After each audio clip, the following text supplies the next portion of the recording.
বিসমিল্লাহির রহমানির রহিম। আসসালামু আলাইকুম। শুভ সকাল। কেমন আছেন আমার প্রিয় বন্ধুরা? আশা করি আল্লাহর অশেষ রহমতে অনেক অনেক ভালো আছেন। আমিও আল্লাহর অশেষ রহমতে আপনাদের সকলের দোয়ায় আলহামদুলিল্লাহ ভালো আছি। তো এই তো দেখুন সকাল সকাল কত মাছ নিয়ে এসেছে। তো এগুলো হয়তো পুকুরের মাছ, দেখেই বোঝা যাইতেছে। রয়না, টাকি, তারপরে খলসা, পুঁটি, ট্যাংরা, বাইম, এইগুলো এক ধরনের মাছ ঢেলেছি। আর হলে যে পুঁটি, একদম টাটকা তাজা পুঁটি, দেখে খুব ভালো লাগলো। মাছগুলো দেখে আমার খুবই ভালো লাগলো।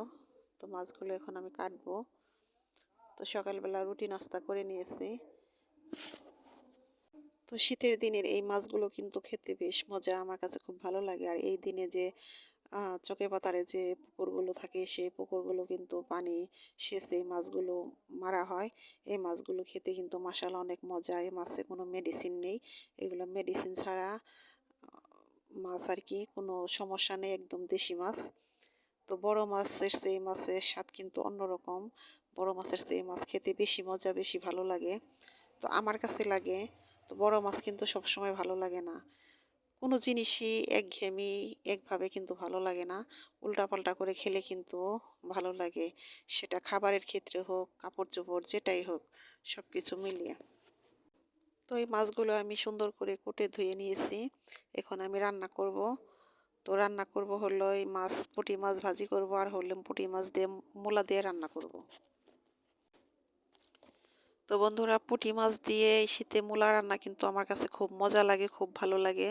তো আমার মতো আপনারা কে কে এই পুঁটি মাছ দিয়ে মূলা পছন্দ করেন, অবশ্যই তা কমেন্টে জানাবেন। আর বন্ধুরা, যারা এই মুহূর্তে আমার ভিডিওটার সঙ্গে আছেন, আমার ভিডিওটার সাথেই আছেন, প্লিজ বন্ধুরা ভিডিওতে একটা লাইক দিয়ে আমার ভিডিওটা কন্টিনিউ করেন। আর নতুন বন্ধুদের বলতেছি, প্লিজ বন্ধুরা যারা এই মুহূর্তে এখনও আমার এই ভিডিওটার সঙ্গে আছেন, এ পর্যন্ত চলে এসেছেন, প্লিজ বন্ধুরা আমার ভিডিওটা না টেনে সম্পূর্ণভাবে সুন্দরভাবে দেখুন। হয়তো কোথাও কোনো একটা অংশ আপনাদের ভালো লেগে যাবে।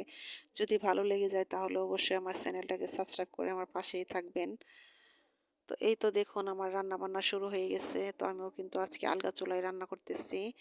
তো মাছগুলো আগে ভেজে নিতেছি। পুঁটি মাছ খুব সুন্দর করে ভাজা হয়ে গেল।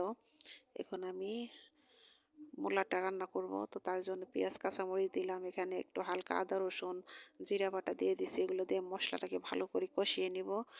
আর মূলাটা আমি গ্যাসের চুলাই থেকে আগে ভাপ দিয়ে নিয়ে এসেছি। তো মূলা তো ভাপ দিয়ে রান্না করতে হয়। আমি ভাপ দিয়ে রান্না করি। যদি কোনো সারের মূলা হয় বেশি তাহলে কিন্তু তিতো লাগে, আর যদি ভাপ দেওয়া হয় তাহলে কিন্তু মূলাটার স্বাদটা ভালোই লাগে। তো ভাপ দিয়ে নিয়েছি। তো মূলার তরকারিটা রান্না করে খাওয়া হয়েছে। তো বেশ মজা লেগেছিল, আমার কাছে খুবই ভালো লাগলো। তো এবছরে এই প্রথম আমি পুঁটি মাছ দিয়ে মূলা রান্না করে খেলাম। পুঁটি মাছ হলে মূলা হলে বেশ জমে, মজা লাগে। তো বন্ধুরা, ভিডিও দেখতে দেখতে, ভিডিও করতে, তারপরে এডিটিং করতে করতে অনেক রাত হয়ে যায়। শীতের রাত, অনেক আলসেমি লাগে, ভালো লাগে না, আমার ঘুম ঘুম চলে এসেছে চোখে। তো তারপরও আমি এডিট করে তারপরে ভয়েস দিতেছি। তো সারাদিন তো আপনাদের প্রিয় প্রিয় বন্ধুদের ভিডিওর মধ্যেই পড়ে থাকি, সারাক্ষণ মোবাইলে সময় দিতে হয়। তো দেখা যায় জিনিসগুলো অনেক সহজ, আসলে অনেক কঠিন। একতে সব বন্ধুদের সময় দেওয়া, তারপরে নিজের মতো করে কিছু ভিডিও করা, সেগুলো এডিটিং করা, সেগুলোকে ভয়েস দেওয়া, আবার সময় মতো আপলোড করা, সব মিলিয়ে কিন্তু মাসাল্লাহ অনেক কষ্টেরই একটা কাজ যা মনে হয়। তো এই তো আমি চলে এসেছি বিকেলবেলা এপারে। তো আমার একটা মামি আছে, প্রতিদিন দেখি এই ক্ষেতে ধনিয়া পাতা সেই ক্ষেতটা নিড়াই সুন্দর করে। তো এটার মধ্যে একটা গল্প আছে, সেটা হলো আমার এই মামা বিদেশ ছিল আগে। তো আমার মামাটা মারা গেছে, তাদের পেটে কোনো সুসন্তান নেই, একটা ছেলে পালক এনেছে। তো সে ছেলেকেও পড়াতে পারতেছে না, সে দোকানে কাজ করে। তো মামির কাছে এসে আমি বিকেলে বসি, আমার খুব ভালো লাগে, গল্প করতেছি আজকেও। তো বলতেছি, মামি যে ছেলেটাকে একটু কষ্ট করে পড়ান, যদি পড়ান তাহলে আপনারই কাজে লাগবে। বলতেছে, মা কিভাবে পড়াবো, আমার তো টাকা পয়সা নেই, কিভাবে পড়াবো? আমি কই, মামা যে এতদিন বিদেশ করেছে, এতকাল কিছুই রেখে যায় নাই। কয়, না খালাও, যদি রাইখা যাইতো তাহলে কি আর আমি তোমার কাছে মানা করতাম? আমার সাথে আবার অনেক ফ্রিভাবে কথা বলে মামি, আমার খুব ভালো লাগে, কষ্টও লাগে। তো মামি কথা বলতে বলতে এক পর্যায়ে সে কেঁদেই ফেলে। আমারও খুব খারাপ লেগেছিল। তো সুখী মানুষের সুখী কথা, দুঃখী মানুষের দুঃখের কথা, আমরা যারা মানুষ তারা কিন্তু দুটোই শুনতে পারি, দুটোকেই অনুভব করতে পারি। তো আমার এই মামিটার জন্য আমার খুবই খারাপ লাগে। তো ছেলেটার নাম আবির। ও অনেক আদরের ছিল। মামা ওকে অনেক ভালোবাসতো আমি জানি। তো সত্যি কথা বলতে কি ওই মামার কাছে আমার আপনাদের ভাইও একসাথে বিদেশ ছিল কিছুদিন। তো অল্প কিছুদিনেই সে মামাটাও অসুস্থ হয়ে নানান সমস্যায় ভুগে সে মারা যায় কিন্তু বয়স হয়েছিল না। কিন্তু ছেলেটাকে সে এত ভালোবাসতো। তো ওই আবিরের জন্য আপনাদের ভাইয়ের কাছে একবার বিদেশ থেকে অনেক জিনিসগুলো পাঠিয়েছিল। তো সেগুলো মাঝে মাঝে ভাবি খুব খারাপ লাগে। তো ছেলেটার মুখের দিকে তাকাতে পারি না, চেহারা এত নষ্ট হয়ে গেছে। অল্প একটু বয়স কয়েকদিনের বা ছেলে, সেই ছেলে এখন বাজারে হোটেলে কাজ করে। দেখে আমার একটুও ভালো লাগে না। তো মামির চেহারাটা আগে কি সুন্দর তেলতেলে ছিল, এখন এমন অবস্থা হয়েছে সে ঘরে বাইরে সমানে খাটতে হয়। তো সে কিছু ছাগল আছে সেগুলো পালে, একটা বাছুর নাম করে একটা বাছুর কিনে তারপরে পালতেন। বলে খালা সে টাকাটাও আমার কাছে নেই। তো আসলে অনেক দুঃখের বিষয়, কি আর বলবো। বললো যে তোমার মামা তো শুধু বিদেশে করেছে, আমাকে কিছুই দিয়ে যায়নি। কিছু দিয়ে যায়নি বলতে যাচ্ছিল লাস্ট মুহূর্তে চিকিৎসা করতে হয়তো শেষ হয়ে গেছে। তো তাদের কিছু জমি জমা আছে হয়তো, তো ওগুলো নিয়েই মানে এখন চলে মোটামুটি।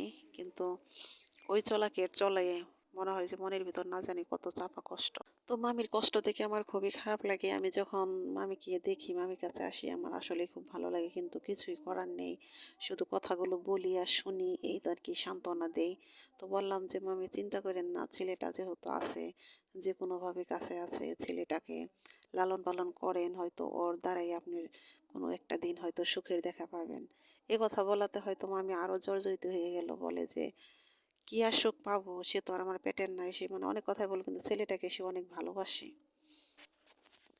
তো বন্ধুরা, মামির গল্প বলতে বলতে তো এই পর্যন্ত চলে এসেছি।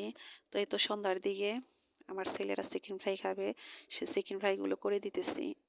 তো বন্ধুরা, এই মুহূর্তে এই পর্যন্ত যারা আমার ভিডিওটার সাথে আছেন, আমার ভিডিওটা দেখতেছেন, প্লিজ বন্ধুরা যদি লাইক দিতে ভুলে যান, একটা লাইক দিয়ে আমার ভিডিওটা কন্টিনিউ করেন। আর নতুন বন্ধুদের বলতেছি, প্লিজ বন্ধুরা ভিডিওটার সাথে যদি এই মুহূর্তে থেকে থাকেন, তাহলে অবশ্যই আমার ভিডিওটা দেখে যদি ভালো লাগে তাহলে সাবস্ক্রাইব করে আমার প্রিয় বন্ধু হয়ে আমার পাশে থাকতে পারেন। আর যারা এই কাজটি অলরেডি করে দিয়েছেন সেই বন্ধুদের জানাই অসংখ্য অসংখ্য ধন্যবাদ।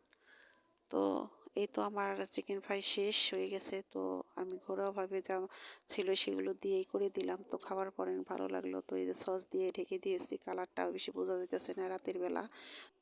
তো বন্ধুরা, আমার আজকের ভিডিওটা কেমন লাগলো অবশ্যই আমাকে কমেন্ট করে জানাবেন। তো আজকের মতো এখানেই বিদায় নিলাম। আল্লাহ হাফেজ, আসসালামু আলাইকুম।